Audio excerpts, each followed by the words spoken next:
জন্য এখানে বসে আছেন? আজ আমাদের খড়বনা পঞ্চায়েত অফিসের সামনে অন্নপূর্ণা ভান্ডার এর টাকা না ঢোকার জন্য এরকম রাস্তাতে অবরোধ চলছে। না ঢোকার জন্য নয়, তৃণমূলের সমস্ত নেতাদের টাকা ঢুকে গেছে তাদের অ্যাকাউন্টে। বিজেপি নেতাদের যাদের ওয়াইফ ছিল তাদের তৃণমূলের সাথে কিছু নিজস্ব কন্ট্যাক্ট ছিল নিজেদের এখানে, তাদের ফর্মগুলো বাতিল করে দিয়েছে। তো আমাদের যে মা বোনেরা আছে তারা এখানে রাস্তাতে অবরোধ করেছে, আপনারা দেখতে পাচ্ছেন সেই ভিডিও। ঘোষের গ্রাম পঞ্চায়েত, এখানে পুলিশও চলে এসছে, পুলিশের যে আধিকারিকরা তারা চলে এসছে সামনে। এখন কি হবে সেটা বলতে পারছি না, রাস্তা অবরোধ করে চলছে আমাদের।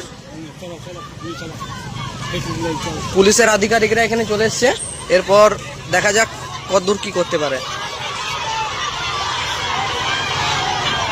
আমাদের মা বোনেরা এখানে অবরোধ করেছে অন্নপূর্ণা ভান্ডারে টাকা ঢোকেনি তার জন্য। এখন পুলিশের আধিকারিকরা যাচ্ছে, ছাতনা থানার থেকে এসছে এরা। এখানে দেখতে পাচ্ছেন আপনারা, এই বাসটা দাঁড়িয়ে আছে, সামনে প্রচুর পরিমাণে লোক। পঞ্চায়েত অফিস আধিকারিকরা কি বলছে দেখা যাক।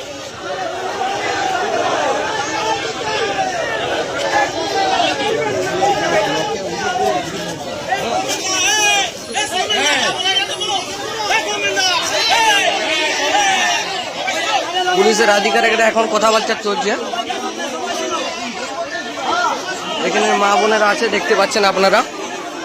এখন এটা হচ্ছে খড়বনা আমাদের গ্রাম পঞ্চায়েত। এখানে মা বোনেরা বিক্ষুব্ধ টাকা না ঢোকার জন্য।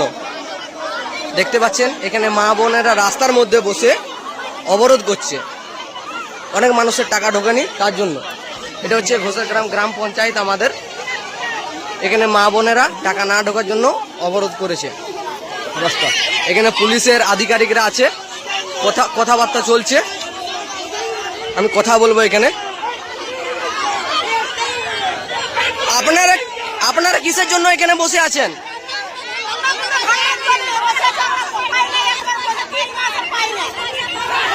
তো দেখতে পাচ্ছেন আপনারা, এখানে মা বোনেরা আমাদের রাস্তার বসে অবরোধ করছে।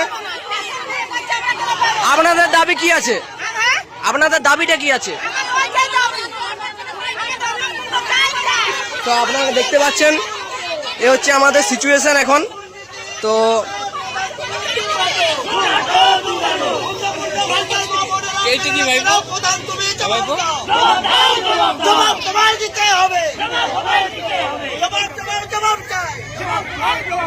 এখানে দেখতে পাচ্ছেন মা বোনেরা রাস্তার মধ্যে বসে